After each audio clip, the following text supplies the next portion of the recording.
before. So with that, today we will open it up to questions, and we will start with our independent journalist in our new media seat, Julio Rosas. Julio, please start. Thank you. Thanks, Caroline. So over the weekend in Mexico, a mayor in Michoacan, Carlos Manso, he was assassinated while celebrating Dia de Muertos with his family. His assassination has sparked a lot of outrage. A lot of Mexicans are very upset. They're blaming President Claudia Sheinbaum for not taking the cartel threat seriously enough. Yesterday, she said that, once again, she's not going to allow any foreign military intervention to take on the cartels on Mexican soil, and that Mexico is not going to pursue a drug war similar to what they've done in the past. So my question is President Trump satisfied with Claudia Sheinbaum's approach to cartels? And if not, has Manso's assassination kind of opened up some new options for the United States to pursue regarding cartels? Well, first of all, with respect to this specific news item and this alleged assassination that took place in Mexico, I know the Trump administration, we are aware of that, and of course we condemn all political violence anywhere in all forms. As for Claudia Sheinbaum and the president's relationship with her, I think he has a lot of respect for her as president of Mexico, and he also really appreciates the coordination that she has provided to the Trump administration. I can't speak for her and what she's doing internally in her country. I can speak for the president in saying we are continually pushing Mexico to do more to tackle the drug trafficking and the drug cartels within their country, and we are working with them in any way that we can. And the president has obviously used the full range of executive options in his authorities to crack down on drug trafficking at our southern border and to designate these cartels as foreign terrorist organizations and additional actions as well. Just one more question. Sure. So at the Antifa roundtable that we were at just last month, myself and the other panelists made the recommendation to the president for, speaking of foreign terrorist organizations, to have Antifa not just be domestic terrorist organization, but be designated as a foreign terrorist organization since they have cells in other countries. He mentioned to Secretary Rubio, because he was in the room at the time, to look into that. So I just wanted to see if there's an update on that. Sure. That process is most definitely taking place. I don't have any announcements for you on that today, but I can certainly assure you the administration is working on it, and I'll check in on it and get back to you, Julio. It's a good question. Thank you very much. Jackie. Thank you, Caroline. Zoran Mamdani blamed the president for bomb threats and intimidation at polling locations. He said, quote, part of the general approach of the Trump administration has taken to intimidate voters with baseless allegations of voter fraud as a means of trying to repress the voice of Americans across this country.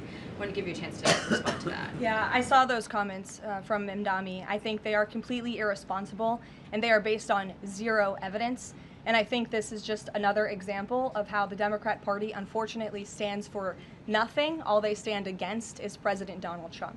And I think it's quite sad to see that we have someone at the top of the ticket on an election day today saying such things about the president when he obviously had absolutely nothing to do with those threats. And on the shutdown, Democrats have been pretty quiet about the president's push for the nuclear option, terminating the filibuster.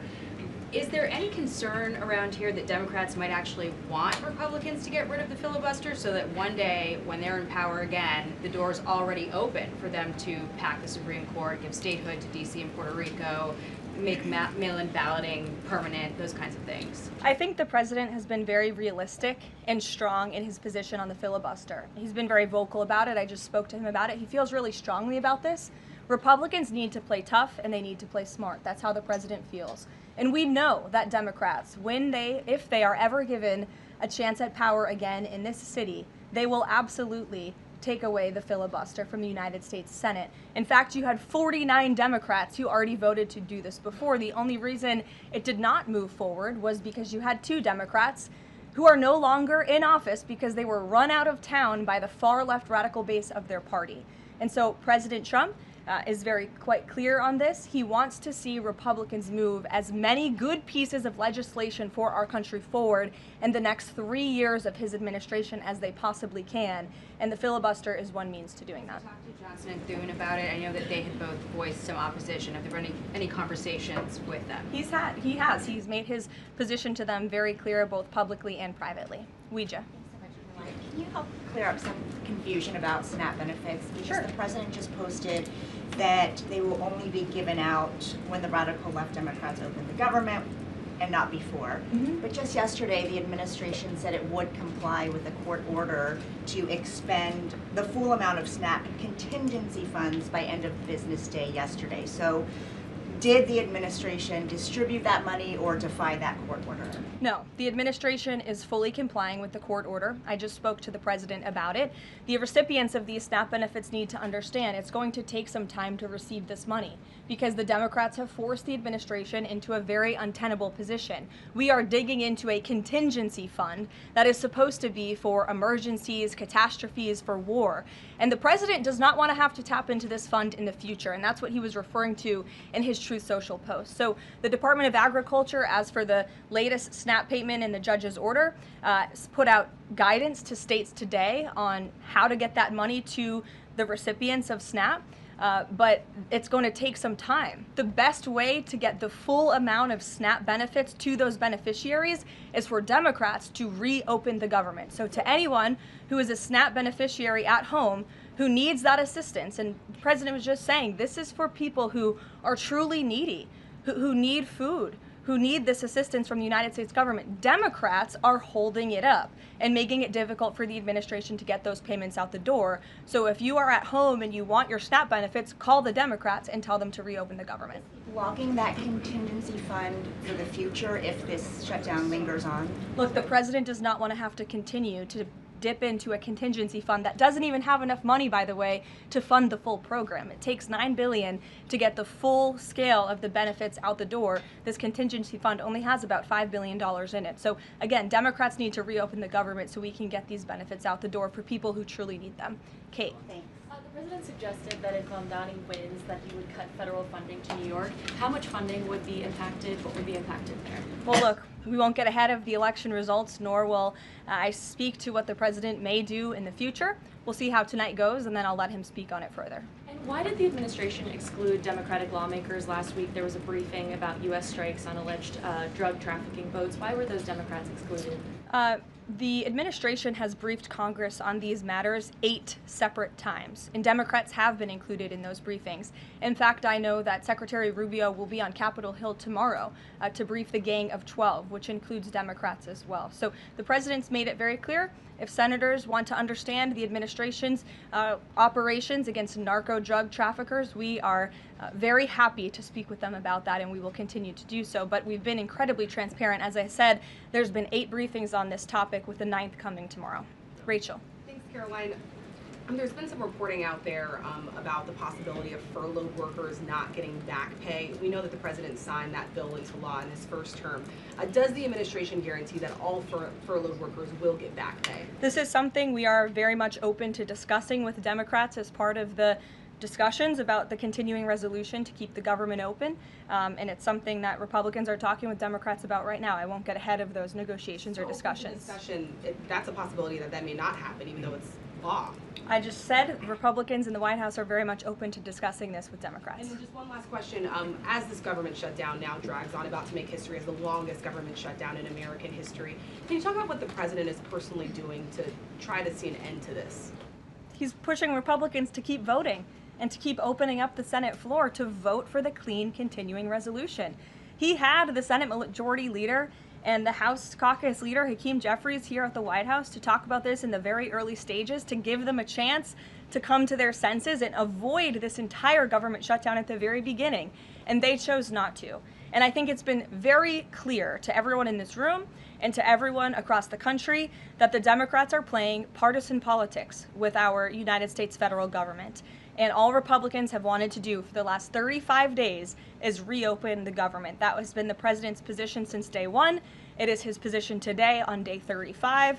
And all we need are 5 common sense Democrats with have a little bit of courage and come to the table and vote with Republicans. I saw Senator John Fetterman on television last night saying that he hopes more folks in his party will step up. And we certainly agree with him on that point.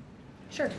Caroline, the president posted on Truth Social that the voting underway in California is, quote, rigged. What evidence does he have of that, and what does it mean that mail-in ballots in that state are under legal and criminal review?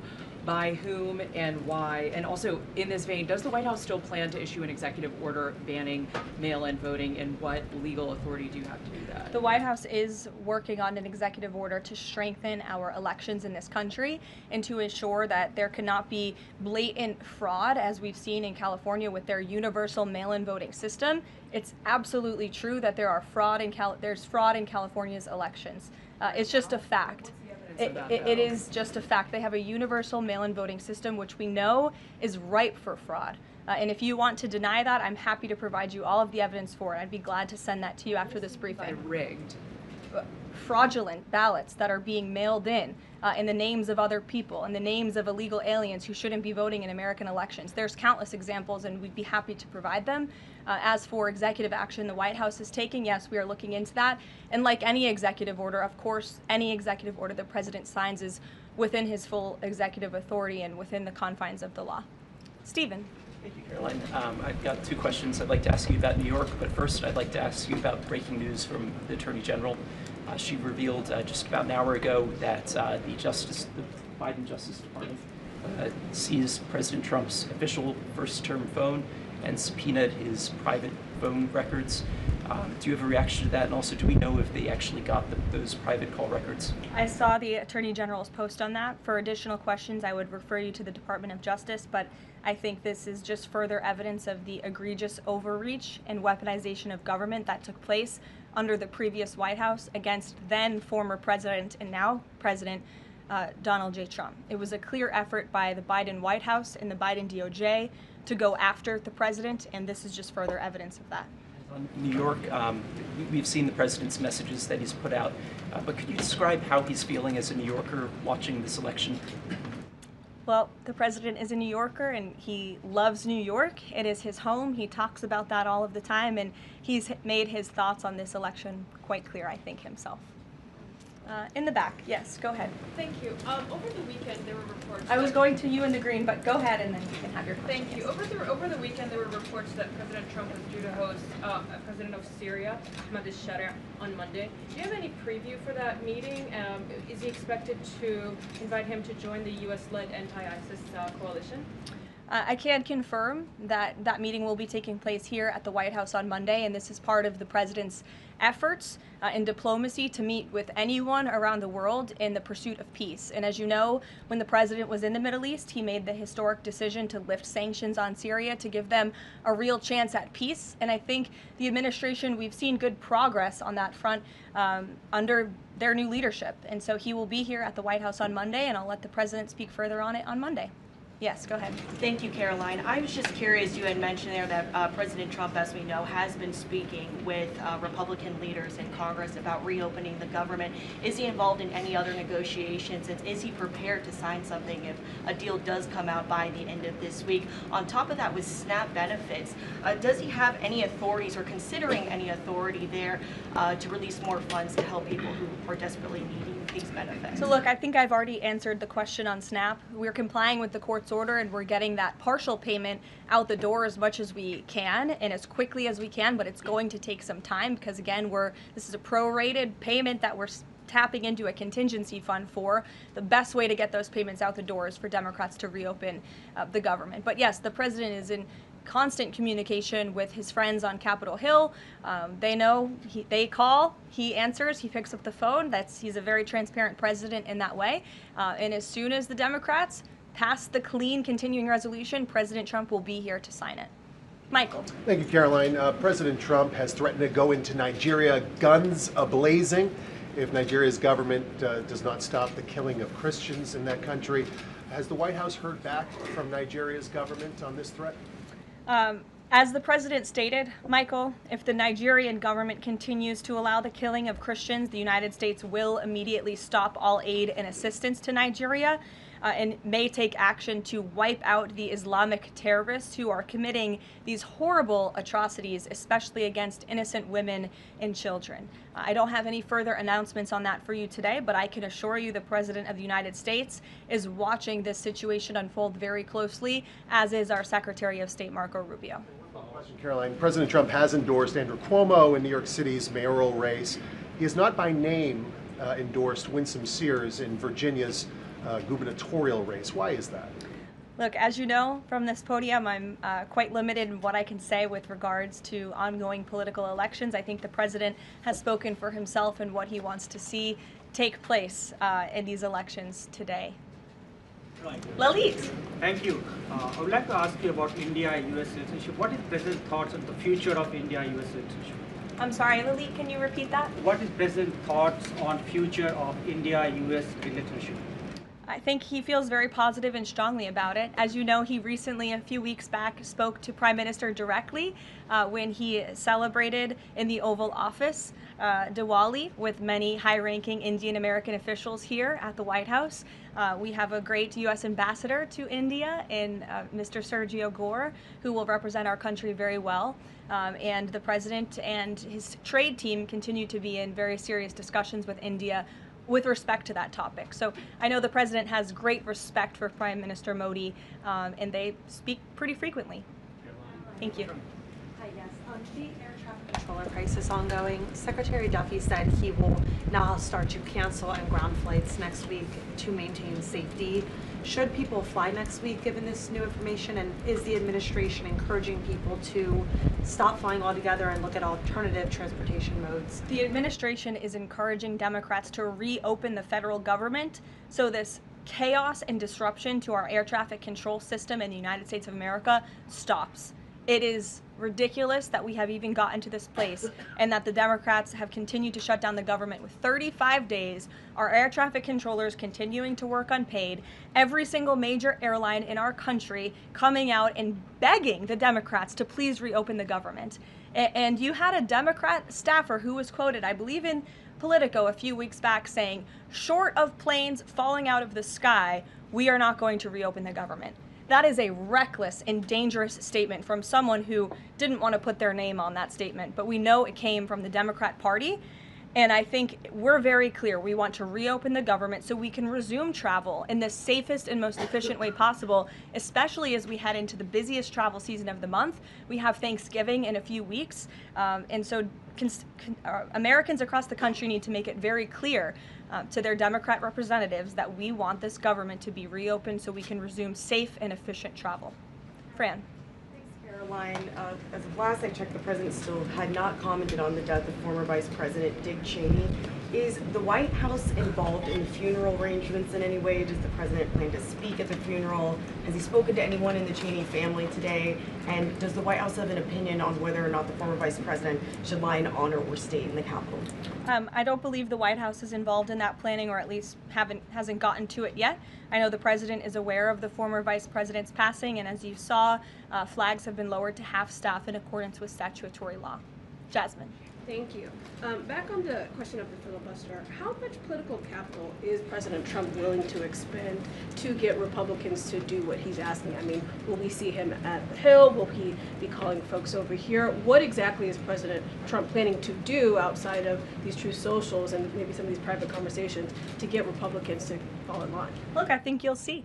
I think you'll see the president continue to engage very strongly and consistently with his friends on Capitol Hill. I don't have any meetings to read out for you at this time, but I think you should stay tuned and keep your eyes on Truth Social on this matter. The president's making his position on it quite clear. And again, he is right. Republicans need to play tough. We know that this is what the Democrats will do if they are ever given the keys to power again. And he wants to pass as many good pieces of legislation as we possibly can for our country and for our people. That includes election integrity reforms. It includes additional tax policy. It includes, fixing our immigration system further in ways that only Congress can. And the president fears with a Democrat Party that is so radical and opposes everything he does and everything he says, this is the only option for Republicans to move forward. Karen. In a second question, President Trump said to CBS in the 60 Minutes interview that he did not know the Binance founder, which he pardoned. What exactly did he mean for that? I know it caused He means he does not know him personally. He means he does not have a personal relationship with this individual. And when it comes to pardons, the White House takes them with the utmost seriousness, and the president understands the responsibility that he has as president to issue clemency and issue pardons to individuals who are seeking that. That's why we have a very thorough review process here that moves with the Department of Justice and the White House counsel's office. There's a whole team of qualified lawyers who look at every single pardon request that ultimately make their way up to the President of the United States. He's the ultimate final decision maker. And he was very clear when he came into office that he was most interested in looking at pardoning individuals who were abused and used by the Biden Department of Justice and were over-prosecuted by a weaponized DOJ. And the individual you're referring to, that was certainly the case. Even the judge in his case said that the sentencing that the Biden administration was asking for was egregious and went too far. And so the president is correcting that wrong, and he has officially ended the Biden administration's war on the cryptocurrency industry, and I think that's the message he sent with this pardon. Karen, yes. Back on the issue of back pay for furloughed workers, you said that the White House is open to discussing that with Democrats, but what would that discussion even be? There was a law, the president signed it in 2019. What could a discussion look like? Why is that even open for discussion? Look, Karen, as I said, Republicans are talking about that with Democrats right now, and I don't want to get in the middle of those sensitive conversations. But as we've complied with the SNAP order, the White House, the administration is always going to comply with the laws. We're always going to comply with the ruling of judges across the country. But the Republicans are discussing this matter with Democrats right now. Why would there even be a consideration of not paying those workers? Tom Dempsey with News Nation. Big day in the Supreme Court tomorrow with President Trump's tariff policy facing a legal challenge. What's at stake with that case? And if the Supreme Court rules against the Trump administration, what is Plan B for trade policy? I'll tell you, the White House is always preparing for Plan B. It would be imprudent of the president's advisors not to prepare for such a situation. With that said, we are 100% confident in the president and his team's legal argument in the merits of the law in this case, and we remain optimistic that the Supreme Court is going to do the right thing.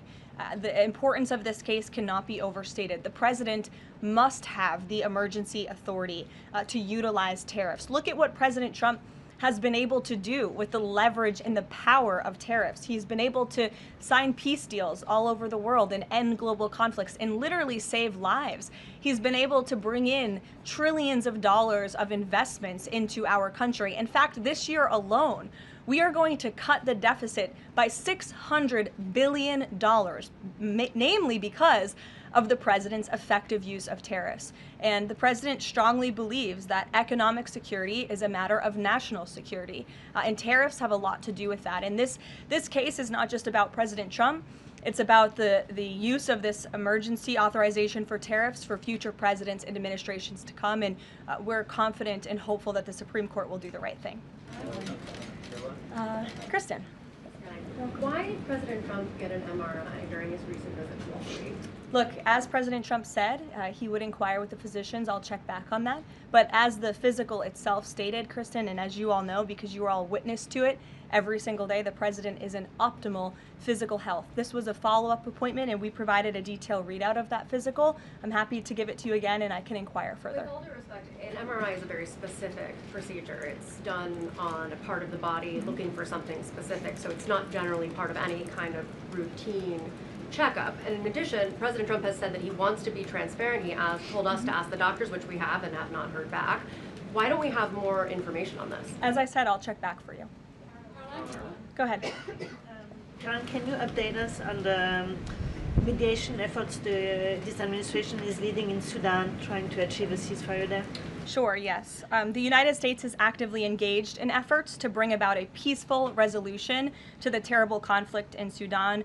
We remain committed to working with our international partners, including Quad members, Egypt, Saudi Arabia, the UAE, as well as others, to lead a negotiated peace process that addresses both the immediate humanitarian crisis and the longer-term political challenges. I actually spoke with Secretary Rubio about this morning, as of course there's been, kind of an uptick in recent reporting on the matter, and he assured me that the administration is very much engaged. We're in pretty frequent communication with those Arab partners that I just mentioned, and we want to see this conflict come to a peaceful end, just as we have with so many others. But the reality is it's a very complicated situation on the ground right now. Yes. Hi, yes.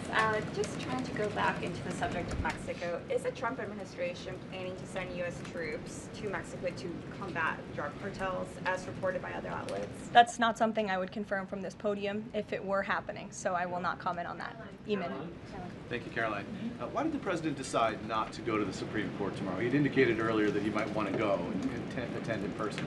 Yeah. Now he's saying he's not going to go. Why? The president did have an interest in attending the Supreme Court hearing tomorrow, as I just expressed how important it is to him, the administration, and the country, this case. But he is traveling to Miami tomorrow, as you all know, to give an economic address with the mayor of Miami and many global business leaders to talk about his historic success with the economy over the past 10 months and talk about sort of where we are headed as a country in terms of our economy. So he'll be traveling tomorrow on the road in Miami. That's why he won't be here, but Secretary Scott Bessent will be in attendance at the hearing tomorrow at the request of the president.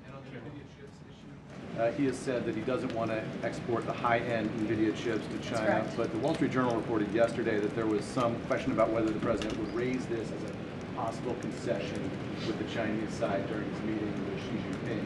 So does the White House consider NVIDIA chip exports to China to be a closed issue right now, or is this an ongoing negotiation between the United States, China, and NVIDIA at this point? The president has made his position on this very clear, both to the Chinese and also to all of you. He's answered this question directly. As for the most advanced chips, the Blackwell chip, that's not something we're interested in selling to China at this time.